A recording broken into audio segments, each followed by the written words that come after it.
Ek groet vir jou in die wonderlike naam van Jesus Christus ons Here. Hartlik welkom liewe vriende by ons oggendoordenkings van Uit die Woord Digitaal. In hierdie pragtige oggend is dit my voorreg om saam met jou stil te word om na die Here se woord te luister. Ons begin vandag met 'n nuwe reeks wat handel oor die tema wanneer die ure aanstap. En vandag is ons by deel 1. Leer ons om ons dae te tel. Ons skriflesing is Psalm 90 vers 12. Leer ons om ons dae so te tel, dat ons 'n wyse hart mag bekom. Daar is een ding wat niemand van ons kan keer nie. Die tyd stap aan. Die horlosie hou nie stil nie. Dae word weke, weke word maande, maande word jare. Ons kyk terug en wonder soms, waar het die tyd heen gegaan? Psalm 90 leer ons egter om anders na tyd te kyk. Moses bid nie, Here gee my meer tyd nie. Hy bid, leer ons om ons dae so te tel. Dit is 'n gebed om te verstaan dat ons lewe kort is, dat God ewig is, en dat elke dag wat ons ontvang, 'n gawe uit God se hand is. Ons staan vandag stil by 3 hoofpunte vanuit hierdie teks. Ons eerste punt. My dae is beperk. Psalm 90 plaas die kortheid van die mens se lewe teenoor die ewigheid van God. Vers 2 sê, van ewigheid tot ewigheid is U God. Ons lewe is anders. Ons word gebore, ons leef in 'n bepaalde aantal jare, en dan kom ons aardse lewe tot 'n einde. Vers 10 sê dat ons lewensdae 70 jaar is, of as ons baie sterk is, 80 jaar. Die punt is nie om vir elke mens 'n presiese lewensduur vas te stel nie. Die punt is, ons tyd op aarde is beperk. Ons leef maklik, asof môre vanselfsprekend is.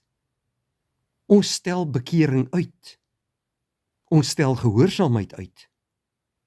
Ons stel versoening uit. Ons sê, eendag sal ek meer tyd vir die Here maak. Maar die Bybel sê in Jakobus 4 vers 14, want hoe danig is julle lewe? Dit is tog 'n damp wat vir 'n kort tydjie verskyn en daarna verdwyn. Wanneer die ure aanstap, broeder en suster, moet ek en jy daarom onthou, ons het nie onbeperkte tyd nie. Dit hoef ons nie bang te maak, wanneer ons aan Christus behoort nie. Dit moet ons wakker maak. Vandag is kosbaar. Vandag kan ek die Here dien. Vandag kan ek lief hê. Vandag kan ek vergewe. Vandag kan ek gehoorsaam aan die Here wees. Ons tweede punt. My tyd behoort aan God. Moses bid in hierdie pragtige psalm, leer ons. Dit beteken dat ons van nature nie weet hoe om reg met ons tyd om te gaan nie. God moet ons leer. Die wêreld sê, dit is jou lewe. Doen daarmee wat jy wil. Die Bybel, broeder en suster, leer iets heeltemal anders. Jou lewe behoort aan God. Jou tyd behoort aan God. Elke nuwe dag is genade wat hy aan jou gee. Daarom vra 'n gelowige nie net, wat wil ek vandag doen nie? Ons behoort ook te vra, Here, wat wil U hê moet ek met hierdie dag doen? Paulus skryf in Efesiërs 5, vers 15 tot 16. Pas dan op dat julle nougeset wandel, nie as onwyse nie, maar as wyse, en koop die tyd uit, omdat die dae boos is. Daar is baie dinge wat ons tyd kan steel, sonder dat dit enige ewigheidswaarde het.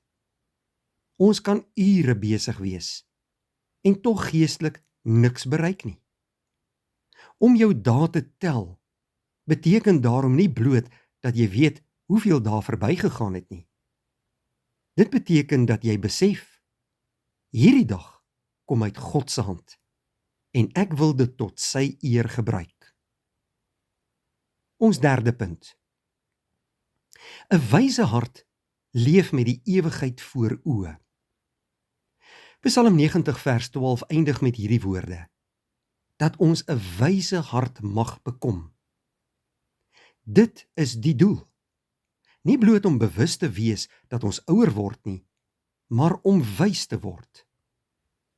Bybelse wysheid, broeder en suster, begin wanneer ek en jy ons lewens vanuit God se perspektief sien. Ek besef hierdie wêreld is nie my finale bestemming nie. My geld, besittings, aansien en prestasies gaan nie saam met my die ewigheid in nie. Daarom is die belangrikste vraag nie, hoeveel jare het ek nog oor nie? Die belangrikste vraag is, aan wie behoort ek terwyl my jare verbygaan? En hier kom die evangelie na ons toe. Ons redding lê nie daarin dat ons elke dag volmaak gebruik het nie. As dit so was, sou niemand gered kon word nie. Ons het almal tyd wat ons vermors. Ons het almal gesondig. Ons het almal daar geleef, asof God nie belangrik is nie. Ons hoop is Jesus Christus. Christus het gekom om sondaars te red. Hy het aan die kruis die straf vir die sonde van sy kinders gedra en uit die dood opgestaan. Wie deur die geloof aan hom behoort, hoef daarom nie die aanstap van ure met vrees dop te hou nie. Want elke uur wat verbygaan, broeder en suster, bring die gelowige nie net nader aan die einde van hierdie lewe nie, dit bring hom ook nader aan die dag, wanneer hy by Christus sal wees. Wanneer die ure dus aanstap, bid, Here, leer my om my dae te tel. Leer my om nie vir myself te leef nie. Gee my 'n wyse hart. Laat my vandag leef tot U eer alleen. Want ons kan gister nie terugkry nie, broeder en suster. Ons weet nie wat môre sal bring nie. Maar vandag is in God se hand. Gebruik daarom jou tyd tot sy eer. Kom ons bid saam. Dankie dierbare God en Hemelse Vader vir hierdie wonderlike dag uit U hand. Vir tyd wat U aan ons gee uit genade. Laat ons vandag ons tyd sinvol gebruik tot U eer, dat ons lewens U sal verheerlik en ons aan U gehoorsaam sal wees. In Jesus naam. Amen. Dankie vriende, 'n mooi dag.